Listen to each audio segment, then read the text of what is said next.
참 하나님께서 놀라우신 일을 하셨습니다. 이 초년을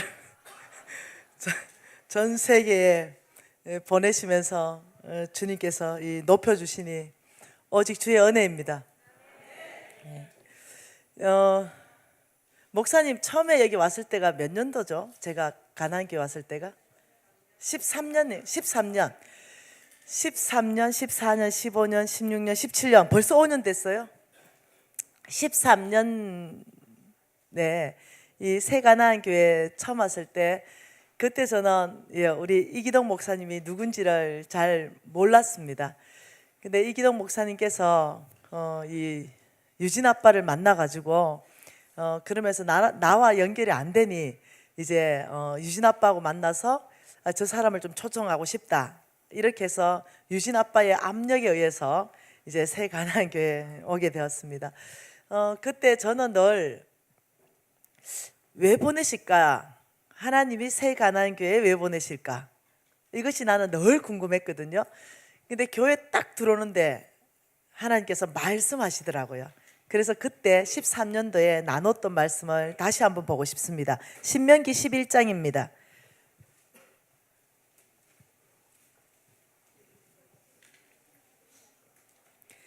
신명기 11장 11절과 12절 말씀 같이 읽을게요. 너희가 건너가서 차지할 땅은 산과 골짜기가 있어서 하늘에서 내리는 비를 흡수하는 땅이요 내 하나님 여호와께서 돌봐주시는 땅이라. 연초부터 연말까지 내 하나님의 눈이 항상 그 위에 있느니라. 아멘. 이 말씀을 교회에 하시기 시작했습니다. 제가 알아들었죠. 그때 2013년도 제가 왔을 때는요, 지금의 교회보다 한 5분의 1 정도의 수준, 그 정도의 어떤 교인이 출석하는 그 정도였습니다. 근데 이 말씀을 하시면서 이 새 가나안 교회는 건너가서 차지할 땅이 있다라고 말씀하셨습니다. 굉장히 흥미로웠습니다. 그리고 그 건너가서 차지할 땅은 산과 골짜기가 있다라고 얘기했어요. 그리고 하늘에서 내리는 비가 흡수하는 땅이다 이렇게 말했습니다. 근데 하늘에서 내리는 비가 흡수하게 되면은요, 이게 무슨 말이냐면은 이 교회는 열매 맺는 교회다 이런 뜻입니다. 그래서 이 열매 맺는 이 교회 안에, 그런데 해야 되는 행동은 건너가는 일입니다. 그리고 땅을 차지해야 되는 일입니다. 그거는 우리가 해야 되는 수고를 말하는 거예요. 그러니까 어디서 건너가자 이러면은 이 교인 전체가 건너가는 수고를 하는 거죠. 그러면 그 땅 전체 안에 놀라운 어떤 열매 맺는 그런 땅을 주시는데, 그런데 그 땅은 특징이 뭐냐면 내 하나님 여호와께서 돌봐주시는 땅이다. 굉장한 땅이라는 거예요. 그리고 연초부터 연말까지 내 하나님 여호와의 눈이 항상 그 위에 있는 땅이다. 여러분, 이 연초부터 연말까지 이러면은 1년 365일, 윤달까지 치면 1년 366일, 항상 하나님의 눈이 그 위에 있는 땅, 이 땅을 주신다는 거죠. 굉장히 흥미로웠습니다. 교회적으로 그때 봐서는 제가 이 일이 언제 일어날까, 이제 이것이 흥미로웠죠. 그래서 제가 앉아서 이렇게 말했습니다. 그렇다면 하나님, 교회적으로 이런 계획을 가지고 있다면 이 교회를 섬기는 담임 목사님은 분명히 독특할 것이다. 분명히 뭔가 다를 것이다. 왜냐하면 이 전체를 전두지휘해서 건너가자, 이 땅이 바로 우리가 깃발을 꽂아야 되는 땅이다, 이런 전두지휘할 그런 총사령관이라면 관심이 있게 돼 있는 거죠. 근데 나는 이분을 모른다는 거예요. 그래서 하나님, 지금 여기 새 가나안 교회의 담임 목사님에 대해서 말씀해 주십시오. 제가 이렇게 얘기했어요. 근데 주님이 말씀하셨어요. 그 말씀을 또 한 구절 보고 싶습니다. 그 말씀은 하나님께서 제가 적어놨어요. 역대상 12장 말씀을 하셨어요.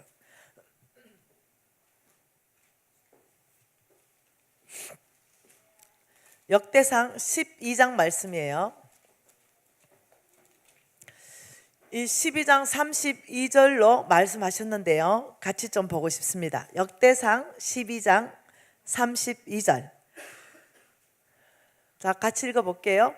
이사갈 자손 중에 시세를 알고 이스라엘이 마땅히 행할 것을 아는 우두머리가 200명이니 그들은 그 모든 형제를 통솔하는 자이며, 그리고 33절에는 이렇게 말합니다.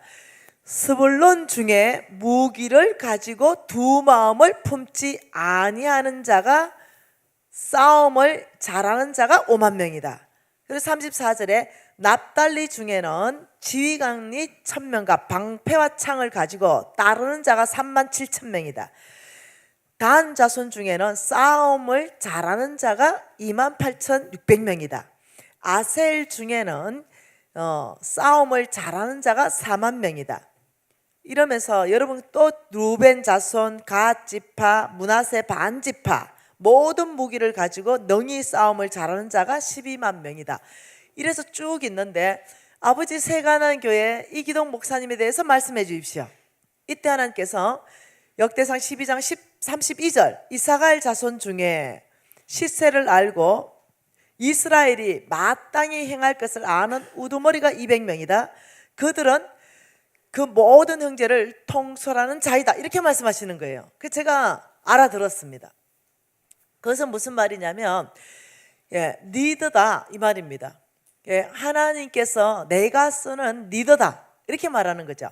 하나님이 쓰시는 리더의 특징을 뭐라고 말했냐면, 첫째, 시세를 알아야 된다. 이게 특징입니다. 두 번째는 이스라엘이 마땅히 행할 것을 안다. 그러니까 두 가지를 알아야 됩니다. 시세를 알아야 된다. 이 말은 때를 분별할 수 있는 능력이 있다 이 말입니다. 하나님이 지금 이 시대에 무엇을 하고 계신지, 지금 하나님의 구름이 떠 있는 그곳에 머무를지 안다는 거예요. 그리고 하나님 구름이 옮겨가면은 모든 이 군대를 통솔하면서 자, 앞으로 나아갈 때다. 이렇게 해서 하나님과의 방향을 맞춰서 움직이는, 그것을 움직일 수 있는 능력이 시세를 아는 겁니다. 지금이 전체가 일어나야 될 때인지, 지금이 전체가 앉아야 될 때인지, 이것을 아는 거예요. 하나님이 일하시는 그 방향으로 전체를 끌어갈 줄 아는 그 사람이 뭐냐면요, 이사갈 자손 중에 2명을 하나님께서 우두머리를 쓰는 거예요. 그런데 이사갈 자손의 이 우두머리를 쓰는 그 200명은 뭐냐면은 이렇게 하나님이 일하시는 방향에 따라 움직여가는 그 영적 감각이 있는 리더를 말하는 것입니다. 그리고 이때에 하나님이 이렇게 이끌어갈 때 온 백성은 지금 무엇을 해야 되는가, 이것을 알게 한다는 거예요. 그런데 하나님, 우리 3번 새 가나안교회 이기동 목사님은 누굽니까? 이제 교회적인 것은 제가 들었고, 건너가 차지할 땅도 있고, 하나님이 어떻게 돌봐주고 열매 맺는 땅인지도 알았고, 근데 이제 그럼 이 놀라운 말씀을 성취할 리더는 누굽니까? 했을 때 이 말씀을 들은 거예요. 제가 굉장히 흥미로운 거죠. 그리고 이제 옆에를 턱 봤는데 깜짝 놀란 거예요. 굉장히 촌스러우신 거죠. 너무 촌스러운 거죠. 여러분 지금은 아주 세련되신 거예요. 그래도 5년 전에 봤을 때 제일 먼저 내 눈에 들어온 것이 뭐냐면 열쇠 꾸러미였습니다. 이것을 그냥 한 주먹을 그냥 옆에다가 메고 계셨어요. 그리고 아무튼 촌스러웠어요. 그래서 제가 살짝 물어봤어요. 왜 촌스러웠냐고. 이러니까 그런 소리 하지 말아래. 그리고 또 입은 양복도 좀 촌스러웠어요. 그래서 또 이게 좀 촌스럽다고 이러니까 그런 소리 하지 말아래. 내가 이거 중국에서 이거 입었던 양복이야. 파라과이 단기 선교를 누가 갑니까? 양정필 청년. 파라과이 단기 선교. 양정필 청년 손 들어보도록. 양정필 청년 여기 지금 참석했나요? 플로잉이 300만 원 들어와 있습니다. 양정필 청년 왔어요?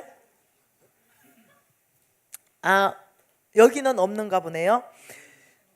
예, 여기 지금 새 가나안교회 청년인데요. 이름은 양정필 청년이고 파라과이 단기 선교비 300만 원이 플로잉돼 들어왔습니다. 고린도후서 6장 10절 말씀과 같이요. 가난한 자 같으나 많은 사람을 부욕해 하고 아무것도 없는 자 같으나 모든 것을 가진 자로다. 젊었을 때 하나님께 약속했던 것처럼 하나님께서 마음을 주셔서 나의 전부를 드립니다. 한 영혼이 온전히 세워지기를 원합니다. 이렇게 해서 300만 원을 그 청년에게 전달하도록 하겠습니다. 우리 목사님을 통해서 전달하도록 하겠습니다.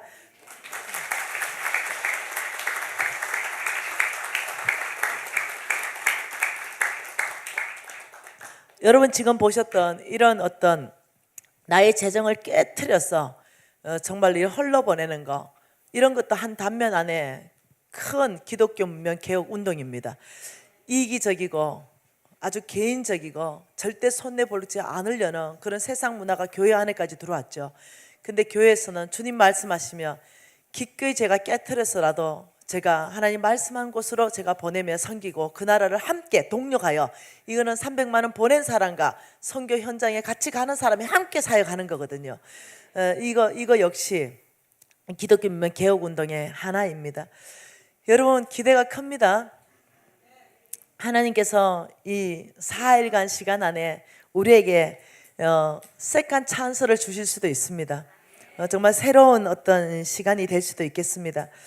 하나님은 어디에 누구에게 새로운 어떤 찬스가 오는가, 또 하나님은 어떤 사람을 찾는가, 하나님은 어디에 마음이 있는가, 그 부분에 대해서 이 사도행전 말씀으로 우리는 이미 잘 알고 있습니다. 사도행전 13장 22절 말씀입니다.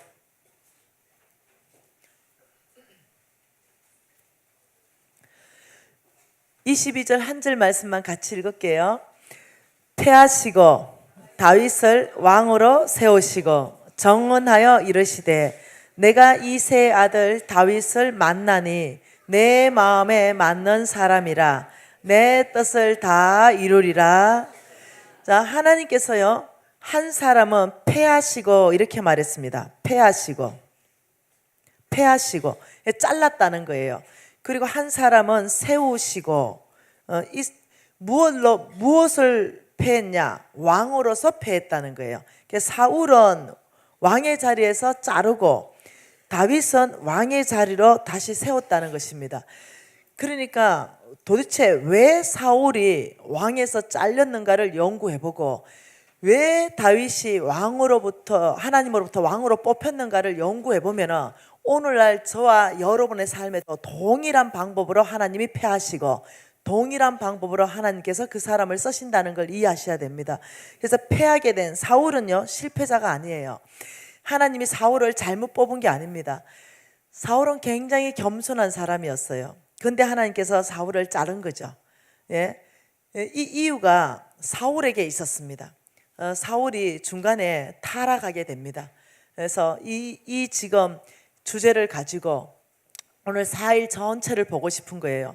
어떤 사람을 과연 하나님께서 들어서 쓰시는가, 어떤 사람을 물리치시는가, 이 부분에 대해서 보고 싶은 거죠.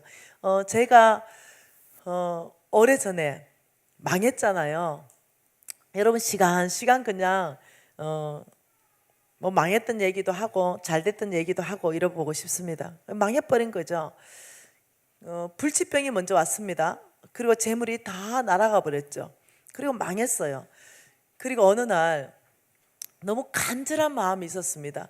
주님 앞에 너무 간절한 마음이 있어가지고 주님 저 좀 불치병 좀 고쳐주십시오. 주님 저 이 망한 거 이거 어떻게 좀 도와주십시오. 여러분이 다 모두가 떠나가 버리고 건강도 사라져 버리고 돈도 없어져 버리고 친구도 다 없어져 버리니까 간절해지더라고요. 아무도 만나주지도 않고 찾아주지도 않고 꼭 나 혼자 된 것 같고 버림받은 것 같고, 그래서 제가 주님 앞에 주님 저는 옆에 사람이 있으나 나 혼자인 것 같고, 여기 교회에 이렇게 내가 왔으나 나 혼자인 것 같고, 가족 안에 있으나 나 혼자인 것 같고, 지금 아들하고 얘기하는데도 나 혼자인 것 같고, 남편하고 얘기하는데도 나 혼자인 것 같고, 어디 있어도 사람이 많은 이 백화점 안에 있다 하더라도 나 혼자인 것 같고, 철저하게 그냥 혼자 된 듯한 느낌. 그 안에서 제가 주님 앞에 나갔습니다. 주님, 나 정말 살고 싶다라고 울부짖을 때가 있었어요. 주님, 살려주십시오. 살고 싶습니다. 아주 오랜 시간을 그렇게 나갔던 것 같아요. 어느 날이었어요. 어느 날 주님께서 한 가지의 사건을 기억나게 하셨습니다. 저를 불치병을 회복시켜 주시고 저의 모든 재정을 회복시켜 주시기 전에 행하셨던 하나님의 일이라는 거예요. 그러니까 그 사건은 제가 까마득하게 잊어버렸던 사건이었습니다. 그것은 생각지도 않았던 사건이죠. 그 말씀은 마태복음 말씀이었어요.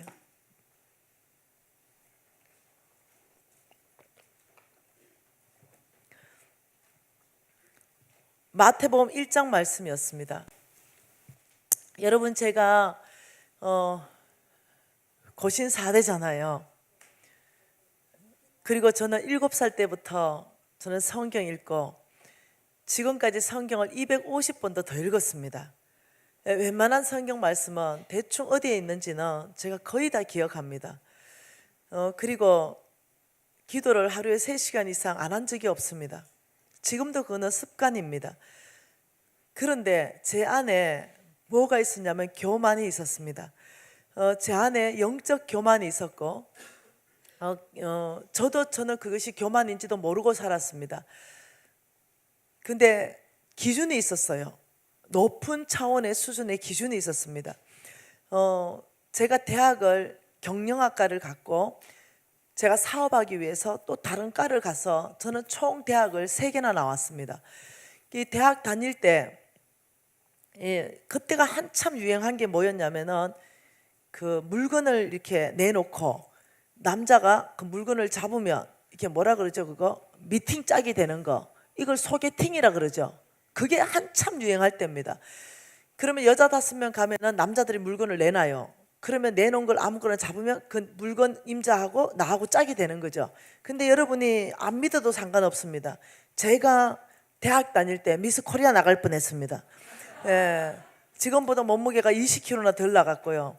그러니까 나를 그 미팅 장소에 데려가려고 많이 노력했었어요. 근데 저는 그때 고신사대예요. 우리 엄마한테 굉장한 거룩함의 높은 수준의 차원으로 교육받았던 사람입니다. 그렇기 때문에 저는 내 무릎 위로 치마가 올라가는 걸 입는다, 이거는 내 인생에 있을 수 없는 일이었어요. 치마를 입어도 무릎 밑으로 20cm 이렇게 입어야만 치마를 입고, 아니면 바지를 입어라. 네, 이렇게 저는 배웠고 또 그렇게 행동했습니다. 그런데 결혼해야 될 남자가 아닌 다른 남자와 미팅을 한다, 이거는 우리 고신 4대는 안 돼요. 이거는 우리 엄마한테 맞아 죽어요. 그렇기 때문에 나는 대학을 3개나 졸업하면서 단 한 번도 미팅하지 않았습니다. 저는 그게 마땅하다고 생각합니다. 지금 제가 살고 있는 그 남자, 유진 아빠, 그 남자가 첫 남자입니다. 소원하기는 마지막까지 첫 남자이기를 원합니다. 그런데 한치 앞은 나도 몰라. 그래서 끝날 때는 난 모릅니다. 그렇지만 오늘까지는 그 남자가 첫 남자이고 그 남자가 지금까지는 끝 남자입니다. 그만큼 아주 보수적인 그런 신앙을 제가 소유하고 있었습니다. 주일날은 돈 10원도 안 썼습니다. 주일날은 당연히 전도만 하고 말씀 읽고 이랬던 생활을 했습니다. 20대 자기애가 충만했죠. 20대 이미 제가 성경을 읽었는데 거의 100번을 읽었거든요. 그러니까 이미 전에 이 교만, 말씀이 너무 많이 아는 것에 대한 교만이 있었습니다. 근데 그 20대에 이 마태복음 1장을 읽으면서 아브라함과 다윗의 자손 예수 그리스도의 계보라.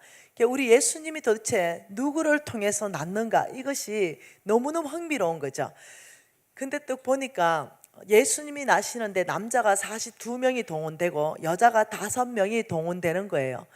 그 사이에서 제가 쭉 읽다가 3절에 유다는 다말에게서 베레스와 세라를 낳았다. 유다는 다말에게서 이러는데 이 다말이 너무 싫은 거예요. 예수님의 족보에 이 다말이 올라 있는 게 싫어요. 다말이 누굽니까? 시아버지 상대로 창녀짓을 했던 여자입니다. 그런 게 싫은 거예요. 그래가지고 스티커를 올해가 다말에 붙여버렸어요, 이렇게. 그래서 내 혼자 이렇게 생각했어. 이러면 거룩치 못한 자매, 이러면서 붙여놨어. 그리고 이제 성경을 계속 읽다가 5절에 갔습니다. 살몬은 라합에게서 보아스를 낳았다. 라합이 누굽니까? 이방 여자인데다가 기생이에요. 20대 초반에 있었던 일입니다. 안 되겠어요. 요것도 스티커를 붙여야 돼요. 요것도 스티커를 딱 발라놨어요. 그리고는 보아스는 룻에게서, 룻이 누굽니까? 뭐 착하긴 해도 이방 계집이에요. 예수님의 족보까지는 들만한 여자가 아니야. 그래가 또 스티커 붙였어요. 그러다가 제일 하이라이트가 열받은 게 뭐냐면 6절입니다. 예, 다윗은 우리아의 아내 바세바에게서 솔로몬을 낳았다. 열 이빨 받았어요. 네, 왜 모욕하는데 문을 열고 하냐? 이러면서, 그러면서 내가 너무 화가 난 거예요. 그렇지 못하게 이러면서 거기는 세게 발라놨습니다. 그리고는 쭉 읽다가 16절에 야곱은 마리아에게서 남편 요셉을 낳았으니, 이러니까 이 마리아에게는 황금색을 막 칠했어요. 이렇게 막 칠해가지고 이렇게, 지금도 그 옆에 별표를 쳐놨어요, 내가 지금도. 그러면서 마리아는 너무 좋은 거죠. 이게 저의 20대 신앙이었습니다. 그런 상황 가운데서 제가 신앙생활을 했기 때문에 자기의가 충만한 거죠. 그런데 어느 날 교회를 갔는데, 교회에 일찍 가가지고 앉아서 기도를 이렇게 하는데, 이런 장의자인데 내 옆줄 뒷줄에 그 자매님 한 분이 들어오셨는데 신경이 쓰이는 거예요. 그 자매님의 치마가 너무 짧은 거예요. 근데 보통 짧은 게 아니야. 앉았는데 속옷이 다 보이는 거예요. 아주 그냥 불편한 거죠.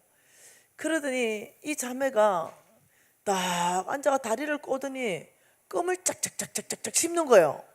그 거룩한 성전에서. 그래서 내가 보다가 또 보다가 또 보다가 영 마음이 불편한 거죠. 그래 이 밑에 봤는데 양발도 안 신고 슬리퍼 끌고 온 거예요. 그 높은 딱딱딱딱 하는 거 있잖아요. 그 슬리퍼 끌고 온 거죠. 머리는 그냥 산발을 해가지고 막 노랑물 막 들여가지고 그냥 찌끈 이렇게 묶어가지고, 와, 그냥 한번 그냥 척 봐도 직업 여성이라는 거 그냥 알겠는 거예요. 근데 제가 막 어려운 거예요. 오늘은 주일이에요. 우리는 주일날 거룩하게 돈도 안 써요. 그런데 이 자매님이 저 모습으로 해가 앉아 있으니 내가 막 죽을 지경인지 내 마음이 벗기는 거예요. 그래서 좀 억지로 참아보려는데 안 참아지는 거죠. 그래 안 되겠어요. 그러니까 살짝 덩어리를 치면서, 자매님 바깥에서 잠깐만 나 좀 보자고, 이렇게 자매님이 따라 나왔어요. 그리고 제가 이렇게 말했어요. 자매님, 여기는 거룩한 교회입니다. 오늘은 그리고 거룩한 주일입니다. 자매님 죄송하지만 입에 껌 좀 뱉으십시오. 그리고 그러면 스르빠 좀 벗고 양발 좀 신으세요. 그리고 그 치마 그렇게 짧으면 안 됩니다. 바지 좀 갈아입으세요. 자매님 예배는 그렇게 드려야 되는 거예요. 이 모습으로 예배 드릴 수 없어요. 이랬더니 이 자매가 나를 쳐다봤습니다. 한참이나 물끄미 쳐다봤죠. 나는 예의를 갖춰서 최선에 대해서 친절하게 했는데 이 자매가 나가버렸어요. 그리고 끝이었죠. 그래서 나는 그것이 아무렇지도 않았어요. 그리고 시간이 오래 지났습니다. 그리고 많은 시간이 지났고 저는 망했어요. 그리고 불치병 걸렸어요. 55 묻어났어요. 주님이 뭔가 나한테 하셔야만 되는 거예요. 주님 앞에 엎드려져서, 아버지 저 불치병 좀 고쳐주시고, 아버지 저 어떻게 좀 도와주세요. 너무 고통스러워요. 저는 내가 너무 답답해서 주님 앞에 갔는데, 그날 주님께서 그 오래전 20대 초반에 있었던 그 사건을 다시 나하고 마주하게 하신 거예요. 깜짝 놀란 거예요. 그 기도하면서 그냥 나는 기도하고 있지만 그 사건이 생생하게 기억나면서 그 자매의 눈이 보이는 거예요. 근데 그 자매는 그 눈에서 이렇게 외치는 거죠. 저 외로워요. 저 지쳤어요. 저 살 소망이 끊어졌거든요. 저 밤새도록 시달렸거든요. 누군가는 나를 좀 붙들어 주셔야 되거든요. 누군가는 날 도와주셔야 돼요. 아니면 전 죽을 것 같아요. 이 눈빛이 나하고 마주한 거예요. 근데 그 눈빛을 보는데 갑자기 어떻게 내가 태도를 취할 수가 없는 거죠. 그리고 제가 쫓아낸 거예요, 교회에서. 그리고 이 자매는 다시 돌아오지 않은 거예요. 그런데 나는 그걸 아무렇지도 않는 사건으로 그냥 끝내고 있었는데 우리 하나님 그걸 기억하셨어요. 그리고 이 광야에 있는 내가 나를 살려달라고 하는데 그 사건을 기억나시게 하시는 거죠. 그리고 그 자매의 눈을 보는데 제가 그 안에서 그 자매의 절규를 듣는 거예요. 그러면서 그 순간에 마태복음에 대한 아버지의 계획, 아버지의 사랑이 자동적으로 다 깨달아져 버린 거예요. 그리고 제가 그 자리에서 다시 성경책을 폈습니다. 그리고 마태복음을 다시 폈지요. 그 자세히 읽으니까 그 다말의 이름 안에서 내 이름이 보이는 거예요. 그리고 이 라합의 이름 안에서 내 이름이 보이는 거죠. 그 이방 계집 룻이라고 생각했던 그 이름 안에서 내 이름이 보이는 거죠. 우리아 안에 이 바세바 그 자매의 이름 안에서 내 이름이 보이는 거죠. 그러면서 주님의 한없는 사랑이 부어지기 시작했습니다. 저는 굉장히 어떠냐면 칼 같은 사람이었어요. 굉장히 어떠냐면 찬바람이 쌩쌩 난다 할 정도로 성격이 아주 정확한 성격이었어요. 근데 그날 뭔지 모르겠어요. 뭔가 하염없는 눈물이 흐르기 시작했습니다. 위로부터 뭔가 부어지기 시작했어요. 감당할 수 없는 뭔가가 뜨거움이 내 안에 계속적으로 부어지기 시작했어요. 그리고 볼에는 한없는 눈물이 계속 흘렀는데, 그리고는 하나님이 말씀으로 저에게 오기 시작했습니다. 여호와의 보호자의 기초는 공의이다. 내가 옳은 건 옳고 틀린 건 틀리다. 정확하게 심판하는 것은 여호와의 보호자의 기초이다.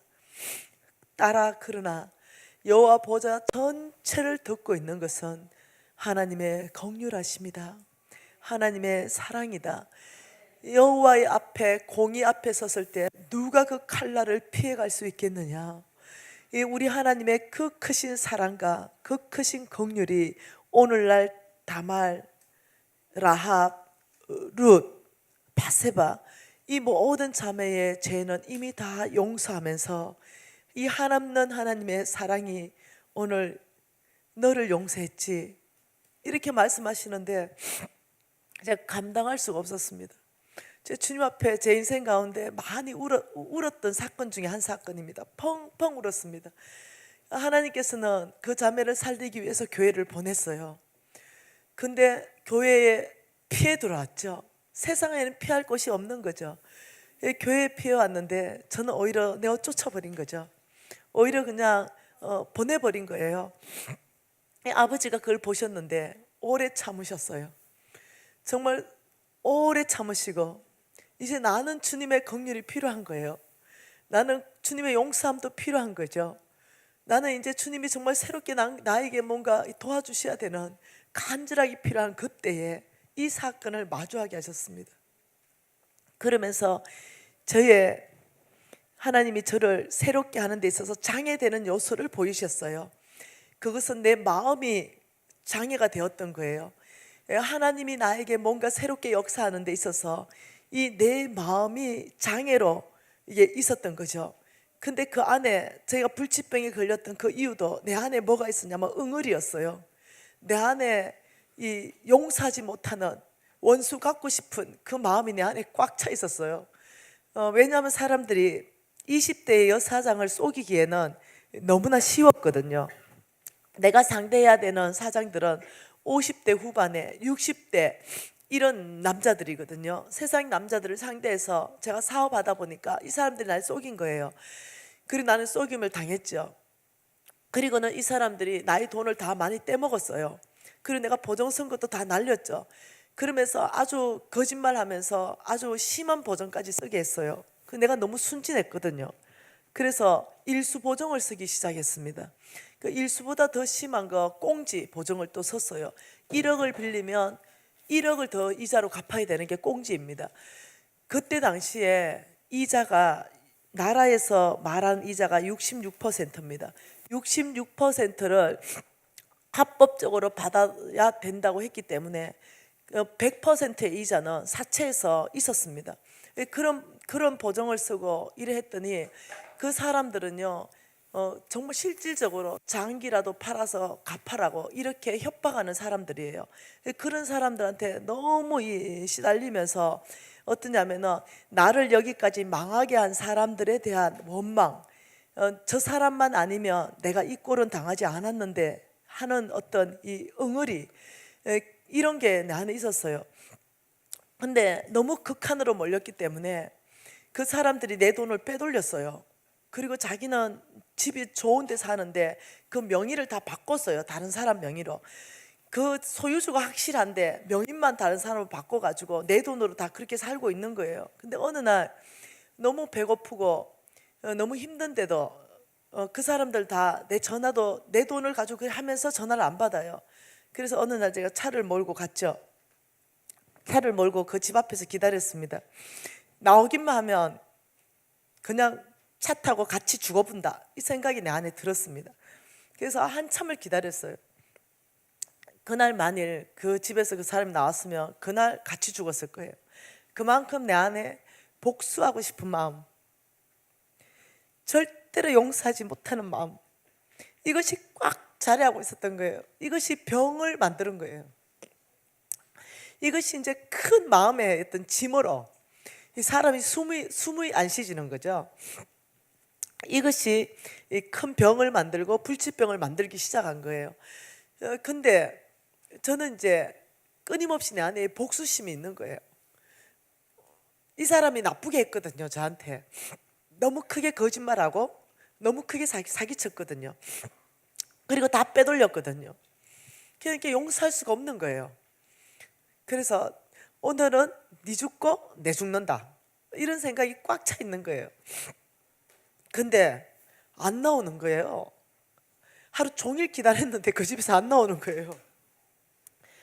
그래서 제가 옵니다. 그리고 다음날 다시 갑니다.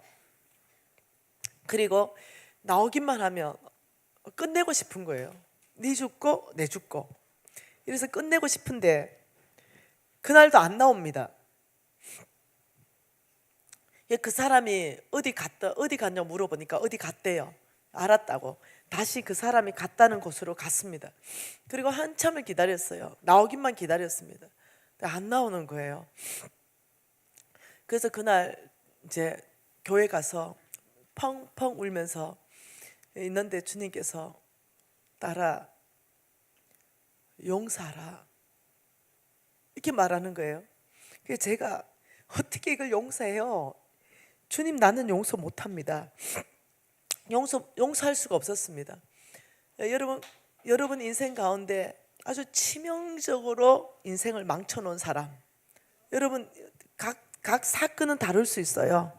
근데 그것이 오히려 어떠냐면 큰 어떤 병을 만들고 하나님의 축복을 받는데 장애가 된다는 거예요. 그러면서 저에게 먼저는 용서라는 거예요. 너가 먼저 용서해야 된다고 말하는 거예요. 너가 용서해야만이 네가 하늘에서 뭔가를 묶어버리면 영의 세계가 묶여버린다는 거예요. 너가 이 땅에서부터 뭔가 풀어야 이 영의 세계가 풀린다는 거예요. 묶어 푸는 것세가 나한테 있는 거예요. 주님께서 그날 네가 저 사람을 풀어주라는 거예요.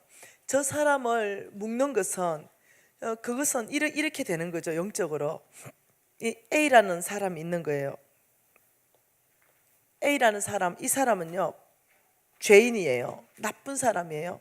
근데 이 사람이 B한테 죄를 졌어요. 이 사람을 해코지했어요.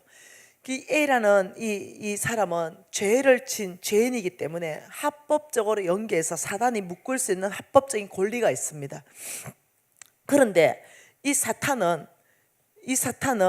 A를 죄를 졌기 때문에 합법적으로 묶어놓고 어디를 움직이냐면 B한테 갑니다. 그리고 원수 갚아, 저 인간 때문에 네가 이 모양 이 꼴이 돼서 끊임없이 사단의 속성으로 속삭입니다. 용서할 수 없잖아, 원수 갚아야 되잖아, 저거는 있을 수 없는 일이잖아. 그래서 우리 안에 사단의 성품을 계속 집어넣어 줍니다. 그러니까 격발시키는 거예요. 그러니까 이 B라는 사람은 죄를 졌지도 않았는데 이 사탄에 계속 격발을 받게 되면, 맞아, 내가 이 모양 이 꼴 된 거는 다 저 A라는 저 사람 때문이야, 저 인간 때문이야. 그러면서 나는 반드시 저 인간에게 원수를 갚고 내가 복수를 할 거야. 더 심하게 나가면 네 죽고 내 죽는 거야. 이렇게 돼버린 거죠. 그러면 사탄은 웃는 거죠. 이것을 묶는 거죠. 이것을 딱 묶어놓고 죄를 짓지 않았지만 이 사람하고 같이 묶여버립니다. 그래서 이건 굉장히 심각한 얘기라는 거예요. 근데 주님께서는 용서하라 라고 말했어요. 네가 용서해야 된다. 그런데 용서 못해요. 이걸 어떻게 용서해요? 오늘날 이렇게 된 거, 저 사람 보세요. 나한테 사기치고 내 돈 다 가지고 저 사람 살고 있는 거 보세요. 저 용서할 수 없어요. 차라리 죽는 게 나아요.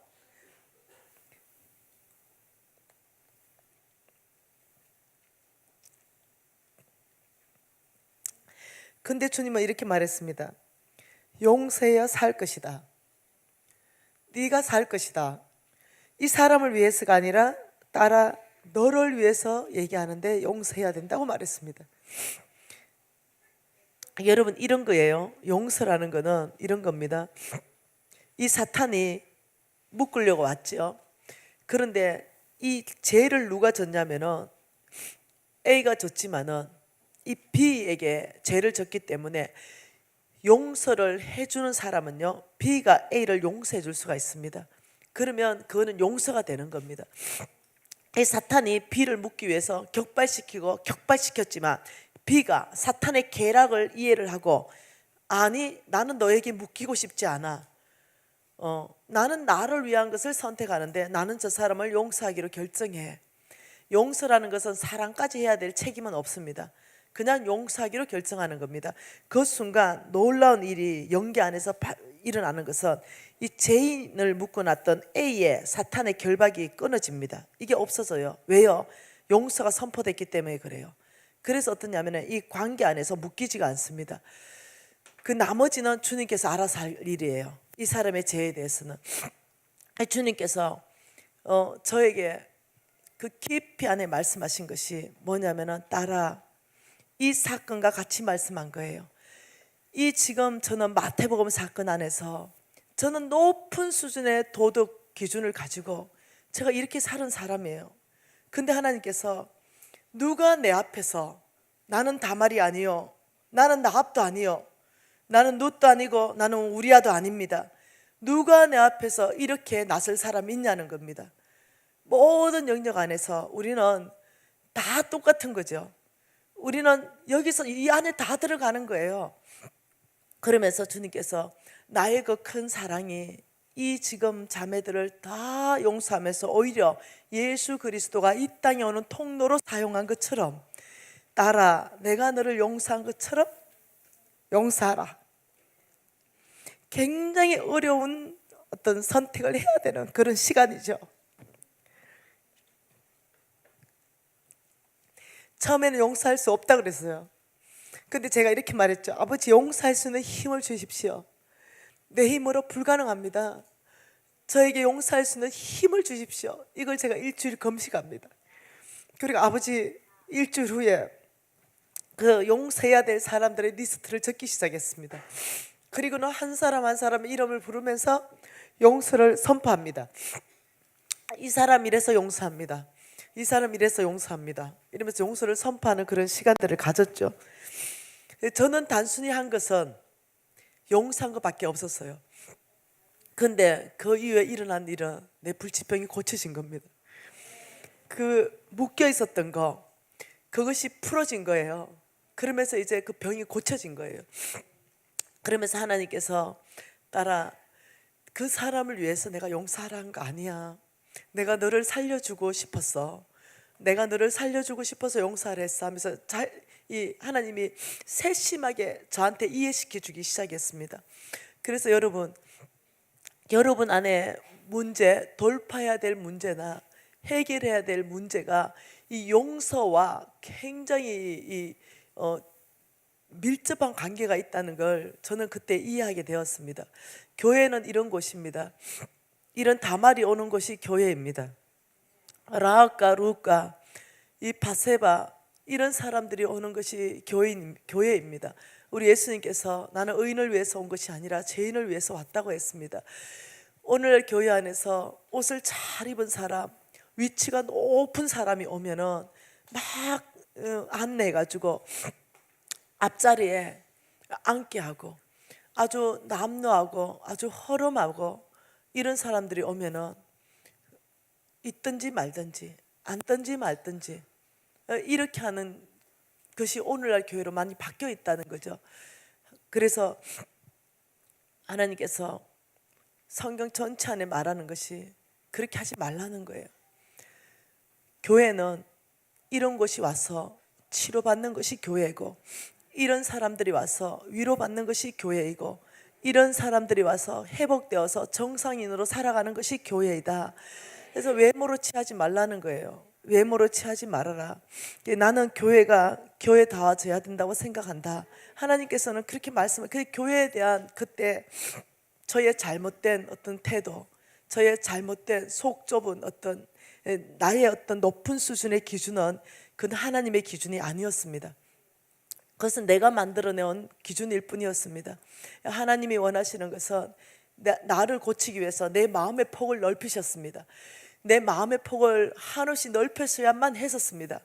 그래야만 그 다음에 내가 돌파가 일어나는 것입니다. 근데 좁아져 있는 거죠. 어떤 사건으로 인해서, 어떤 사람으로 인해서, 어떤 환경으로 인해서 아주 그냥 간장종지처럼 아주 속이 좁아져 있는 거예요. 그것을 못 넘어가는 거죠. 속이 좁아져 있으니까 어떤 사람이 조금만 무슨 얘기해도 그게 걸리는 거예요. 그것이 자존심이 상하는 거죠. 누가 조금만 뭘 해도 나한테 뭐 얘기를 하는 것 같은 거죠. 아주 좁아져서, 그게 하나님이 나에게 뭔가 큰 역사를 베풀고 싶은데 내 마음이 그 큰 역사를 담을 만한 그릇이 안 되는 거예요. 그러니까 하나님께서 나를 고치기 위해서 하나님의 성품으로 마음부터 넓히는 작업을 하셨습니다. 여러분, 사울 왕이 왜 하나님한테 잘린지 아시죠? 마음 때문에 그렇습니다. 이 마음이 좁아져서 그렇습니다. 그래서 왕으로부터 잘림을 당했어요. 왜? 여러분 그 사무엘상 17장, 16장, 18장 쭉 한번 읽어보시면 어떻게 나왔냐면은 다윗이 이 골리앗 장군을 죽였어요. 그래 얼마나 잘한 거예요. 골리앗 장군을 죽였으니까. 그런데 막 여인들이 막 노래를 부르기 시작했어요. 다윗이 죽인 자는 만만이요, 사울이 죽인 자는 천천히요. 사울은 1000명 죽였고 다윗은 10,000명 죽였다. 다윗이 더 힘센 장군이다, 더 멋진 장군이다, 더 성리한 장군이다, 이렇게 된 거죠. 그게 신하가 그렇게 하면 다 내 영광이잖아요. 나라가 지켜졌는데도 그때 이 사울은 다윗을 주목하면서 죽이려고 음모를 꾀합니다. 창을 들고 다윗을 못에 박아버리려고 그런 거죠. 여러분, 이 마음이 좁아진 거죠. 어떤 비교의식에 들어가면 마음이 좁아지는 거죠. 여러분과 누구를 막 비교하면 마음이 좁아지는 거죠. 회사 안에서 나는 부장인데 대리가 사장한테 더 칭찬받으면 마음이 좁아지는 거예요. 교회 안에서 담임 목사님이 나보다 다른 집사를 너무 신뢰하고 좋아하면 괜히 내 마음이 좁아지는 거예요. 마음이 자꾸 좁아지는 거죠. 어떤 사건이든 나보다 얘가 공부를 더 잘하면 마음이 좁아지는 거예요. 나보다 얘가 그림을 더 잘 그리면 내 마음이 좁아지는 거죠. 막 거기에는 막 경쟁의식이 일어나는 거죠. 거기는 막 비교의식이 일어나는 거죠. 얘가 더 잘 그리면 와 너무 잘 그렸다고 막 즐거워해 주면서 나 좀 가르쳐줘 이러면 될 텐데, 내가 더 잘 그릴 거야 이러면서 내가 그림을 또 그리죠. 아니면 노래를 누가 잘 부르면 내가 더 잘 불러야 돼. 막 경쟁의식, 비교의식, 우울감, 열등감에 막 빠지면서 마음이 좁아지는 거죠. 주님께서 내가 너희들에게 아주 큰 축복을 주기 전에 하는 것인 우리의 마음을 밭을 기경시키는 것입니다. 여러분, 이 재정부흥의 4일을 통과하면서 하나님께서 첫 메시지를 여러분에게 드리는 것은 여러분의 마음을 넓히라. 그리고 용서하지 못한 사람, 사건이 있다면 여러분 자신을 위하여 용서하라. 그래야 내가 너희들 인생 가운데 새 일을 행할 수가 있다라고 말씀하는 거예요. 여러분, 이것이 여러분이 하나님을 축복받는데 가장 큰 장애가 되는 그 첫 번째가 마음이 좁아진 거와 용서할 수 없는 그 마음 때문에 하나님이 역사하실 수가 없는 거예요. 그 통로가 막혀버리는 거예요. 여러분, 지금 이 시간에 기도하고 싶어요. 그것은 뭐냐면 이 말씀 앞에서 직면하셔야 됩니다. 여러분이 새로워지려면, 돌파하려면, 다음 단계로 넘어가려면, 하나님의 축복이 진짜 나의 것 되기를 원한다면, 정말 하나님이 나에게 이 삶을 일으켰습니다 간증하기를 원한다면, 그렇다면 여러분은 이 말씀 앞에 나는 과연 마음이 어떠한가? 나는 아직 경쟁의식, 비교의식에 나는 꽉 잡혀 있는 사람인가? 나는 우울감, 나는 열등감, 이렇게 어떻게 널뛰는 사람인가? 아니면 내가 용서하지 못한 어떤 사건 아직도 부여잡고 있는가? 내가 용서하지 못하는 어떤 사람 내가 아직도 그렇게 부여잡고 있는가? 여러분, 내가 교회 안에서 정말 나는 예수의 심장을 가지고 이런 사람을 웰컴하는가? 아니면 어떠냐면 노라고 거절하는가? 아니, 오늘날 이런 사람이 들어오면 저런 사람은 사회에 있어야 되는데 왜 교회에 와? 손가락짓을 하는가? 여러분, 정직하게 주님 앞에 섰을 때 여러분, 아버지 제 마음을 넓혀주십시오. 아버지, 저는 마음이 넓어지기를 원합니다. 여러분, 그럴 때 하나님이 붙들어 주시더라고요. 넓혀 주시더라고요. 저는 그 이후로 넓어졌습니다. 그 이후로 저는 심장이 커졌어요. 그 이후로 저는 교회에 어떤 사람이 와도 나의 친구입니다. 네, 거지가 들어와도 나의 친구이며, 장애자가 들어와도 나의 친구이며, 못 사는 사람이 들어와도 나의 친구입니다. 외모로 취하는 눈 자체를 아예 없애버렸습니다. 그리고 모두가 나의 친구요, 우리 주님이 보낸 나의 형제입니다. 그 이후로 저의 삶은 달라지기 시작했어요. 하나님께서 회복시켰죠. 온 땅을 다니면서 하나님의 성품을 드러내게 하셨죠. 속이 좁아 터진 사람에서 속이 넓은 사람으로 바꿔놓으셨죠. 여러분, 오늘 주님께서 여러분 큰 축복 안으로 오기 위해서 먼저 여러분의 마음을 만든다고 믿고 있습니다. 요청하십시다. 주님, 마음을 넓혀달라고 요청하십시다. 경쟁의식에서부터 아버지 자유하기를 선포하십시오. 더 이상 경쟁하지 마십시오. 다른 사람이 잘되면 축복해 주십시오. 다른 사람이 더 잘되기를 바래 주십시오. 오히려 다른 사람 잘되기 위해서 내가 쓰임받기를 원하십시오. 그때 하나님은 나를 쓰십니다. 여러분, 마음을 준비하면서 주님 앞에 나가십시다. 기도하십시다. 하나님 아버지, 내 마음을 더 넓혀 주십시오. 하나님의 그 놀라운 아버지요, 이 계획들이 아버지 내 마음에 아버지 다 담을 수 있도록 아버지 내 마음을 넓혀 주십시오. 아버지요, 주님의 마음만큼 아버지 넓혀 주십시오. 아버지, 더 주님의 성품이 드러날 수 있도록 아버지 저를 새롭게 빚어주십시오. 아버지, 제 안에 아버지요 마음을 넓혀 주셔서 어떤 사람을 보든 어떤 사건이 있든 아버지 제가 하나님 앞에 반응할 수 있는 사람 되게 해주십시오. 아버지, 제 마음 안에 아버지요 용서 못한 사람, 아버지요 지금 이 시간에 용서하기로 결정하는 아버지요 우리 성도들 안에 아버지 힘을 주십시오. 아버지, 용서할 수 있는 사람 되게 아버지 은혜를 베푸실 줄 믿습니다. 아버지, 용서할 수 있도록 아버지요 주께서 아버지 우리를 붙들어 주십시오. 아버지요, 우리 안에 그 용서할 수 있는 힘을 부어줄 줄 믿습니다. 여러분, 용서하지 못하는 사람이 있다면 그 사람 이름을 붙들고 용서를 선포하십시오. 여러분, 용서할 수 없는 사람이 있다면 아버지 용서를 선포하면서 그 사람을 풀어줄 때 여러분이 풀리기 시작합니다. 지금 이 시간에 여러분이 용서를 선택하십시오. 주님이 주신 은혜 안에서 아버지의 용서하기를 선택합니다. 아버지, 이 사람을 풀어줍니다.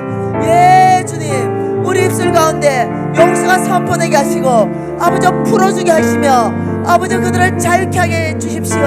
아버지 우리 안에 용서해야 될 사건들을 기억나게 하시고 우리 안에 용서해야 될 사람들을 기억나게 하시며 아버지 우리가 용서를 선택할 때 우리가 아버지 그 묶임에서 아버지 자유케 되며 아버지 하나님의 새로운 시즌 안으로 들어갈 줄 믿습니다.